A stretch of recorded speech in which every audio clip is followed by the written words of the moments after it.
Good afternoon, everyone. I'm Vicki Bellavia. I'm coming to you from my kitchen again.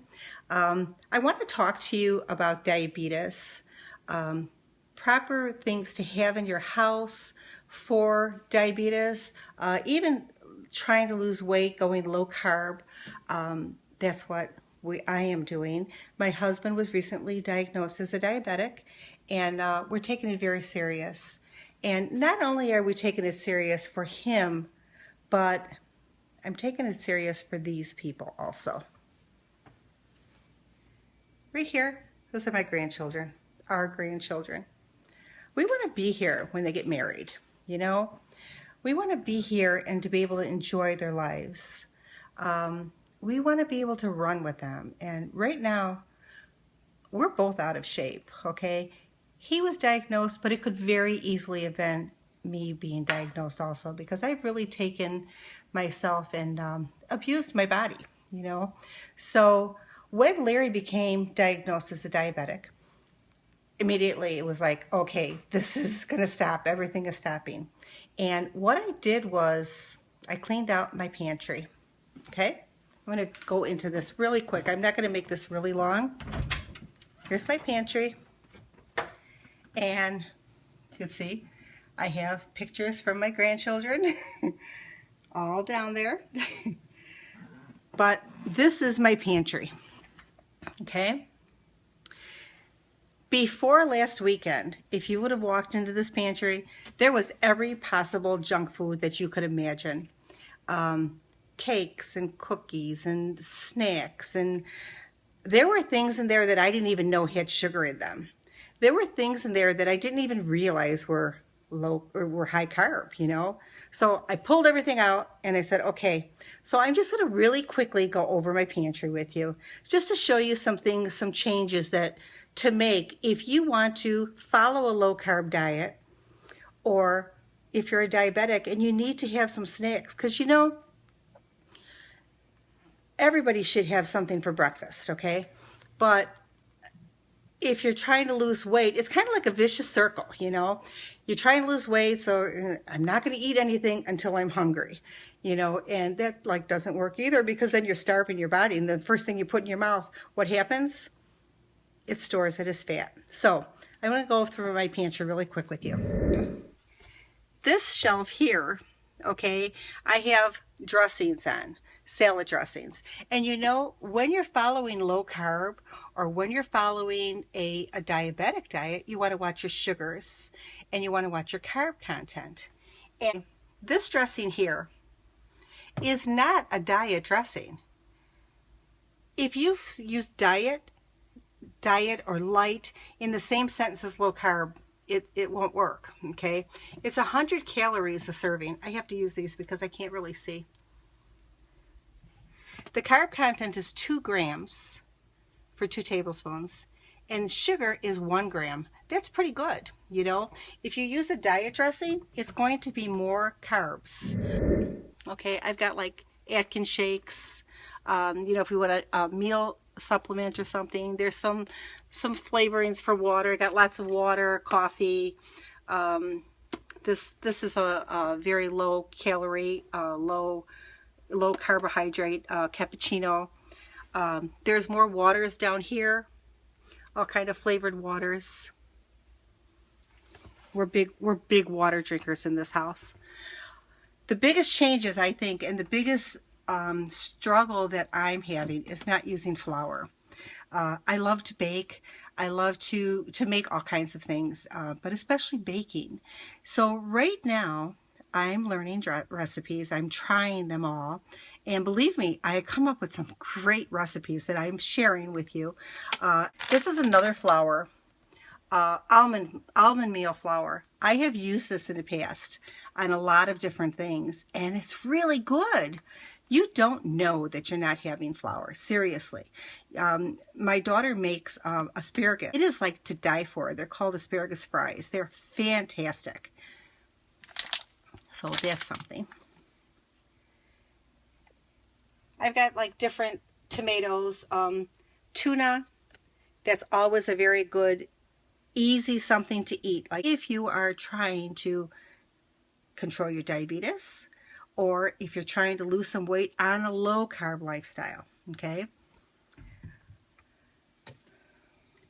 Salsa is always good to have. You could use it with vegetables, cold vegetables. You could use it on, I like to grill chicken and put a little bit of salsa on top. It gives it some moisture, and it's low carb, it's healthy, and it's very tasty too. We use the mild salsa because Larry doesn't like anything too spicy. He has a hard time with spiciness. This shelf here, these are snacks.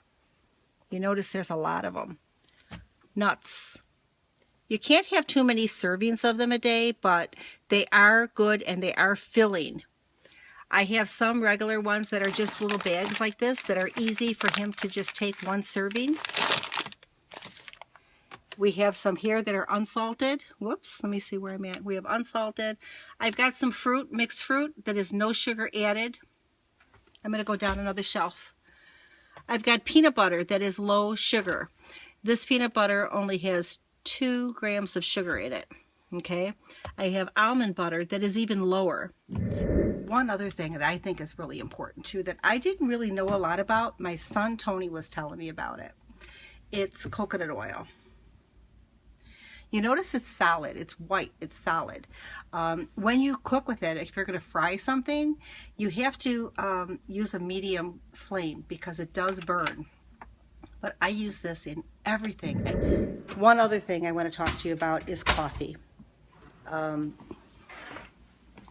always use Splenda before in my coffee. And Splenda and Equal, used to use Equal, then I graduated to Splenda, and it's all chemicals, you know, it's all chemicals. So I decided that since a lot of the recipes I'm looking at are healthy recipes, they're using stevia. I bought the Truvia brand. Another thing we're using in our coffee that I never bought before is this. These are syrups that are sugar-free. And they only have like 1 gram of carb each for 2 tablespoons. And if you mix, I have hazelnut and I have vanilla. And if you mix them in your coffee, it really gives it a good flavor. We like flavored coffees here. So with that, if you are struggling with an illness like diabetes, or if you are overweight and you decided that now's the time you really want to do something, let me help you. Let me help you share recipes on different alternatives, different things that you could do to help yourself. You're liable to find that you like things that you didn't even know were available. I have a recipe for something that I'm going to share later on during the week because I don't want to start out with something sweet. But it is amazing. Even my sons who are not overweight at all are like, you gotta be kidding me, you can eat this stuff? And it's really good. So follow me, let me help you, okay?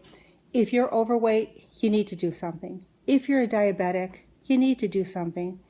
Because like I said in the very beginning of this, just because Larry was diagnosed as a diabetic, it could very easily have been me. It could have been my daughter. Diabetes runs in our family. Larry's mom is a diabetic. For 31 years, she has been a diabetic. She takes insulin, and man, she has problems, okay? She's in her 80s now, but, you know, she has problems with her eyesight, with her feet. It's just like, if you could prevent something like that through diet, isn't it worth it? I've decided to come up with these recipes for you, for us, and to share with you because there are so many alternatives out there. We don't have to eat the garbage that is so easy to get at the grocery store, or so easy when you stop at the gas station to, you know, pick up that candy bar or get that bag of chips or something. We're killing ourselves, you know? And I'm hoping to be able to give you some of the motivation to help yourself and to find different alternatives to food that you may have eaten before and are craving before that are not healthy for you.